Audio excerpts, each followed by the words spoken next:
Welcome to The Scoop with River Realty Team. Today we're discussing conditions versus no conditions in an offer. Brian, what's the purpose of a condition?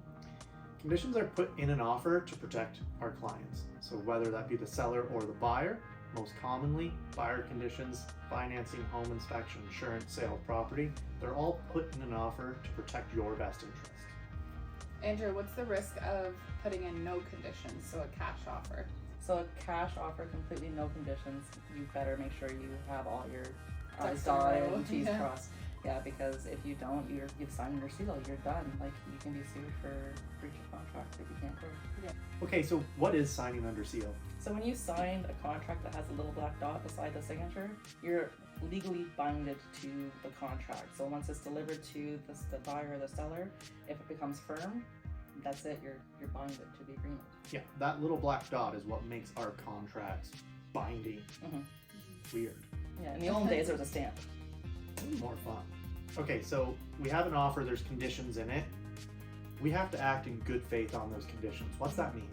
So let's say that you want to put in an offer and you're in competition against other offers.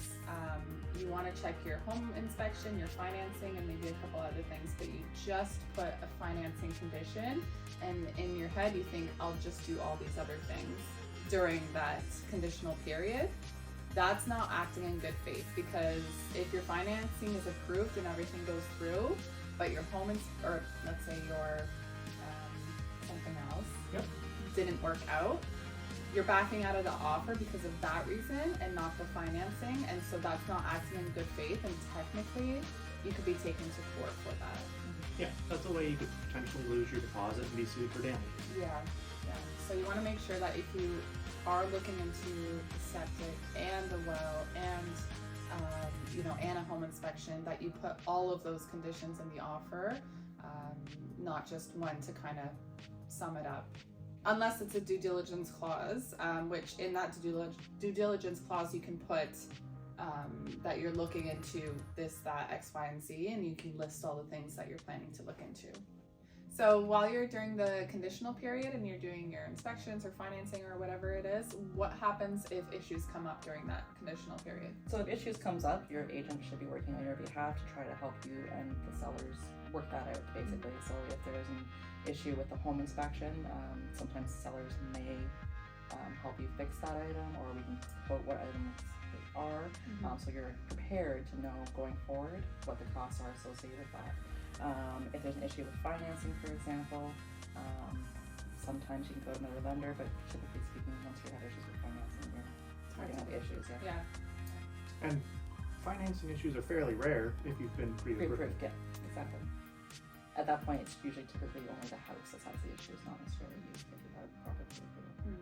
Yeah. And some issues in the home could be latent or patent defects. What is a latent or patent defect, Brian? Okay, so latent versus patent defects. A latent defect is something that you will find out later. Typically something that's unknown or not easily discoverable through a walkthrough or an average home inspection. Patent defect is something that you should be able to discover as you're walking through the home or when you have a home inspector going through the house. So sellers do not need to disclose patent defects because they're should be something you can find out on your own. A latent defect, if they know about it, must be disclosed. It must be disclosed in writing to those buyers. So if someone found out about a latent defect after the property even closed, is that something they could take them to court? They could. The challenge is always just proving that the sellers knew about it. Okay, yeah. So they only have to disclose them if they know. Right. There has been cases where there's been ongoing water issues in the basement, and they could prove that the sellers covered up the walls with drywall for the sale and just disclose that, and that's something that you can easily go back and Or prove. a neighbor comes over afterwards and says, oh, they're always dumping up their basement. Yeah. But Okay. things like, visible foundation cracks, mold in the attic, visible electrical issues, none of that is a latent defect because you should be able to see it with an inspection. So it doesn't need to be disclosed, and it's up to the buyer or the buyer's agents to protect those buyers and make sure that due diligence is handled ahead of time. Yeah. And if someone decides not to put a home inspection condition and then there is a patent defect that they didn't notice during the walkthrough, that's Yep. kind of the risk you are willing to take by not putting in that condition. Buyer beware tends Yeah. to prevail. So Yeah. thanks for joining us. If you have any questions or comments, please leave them below, and we'll see you next time.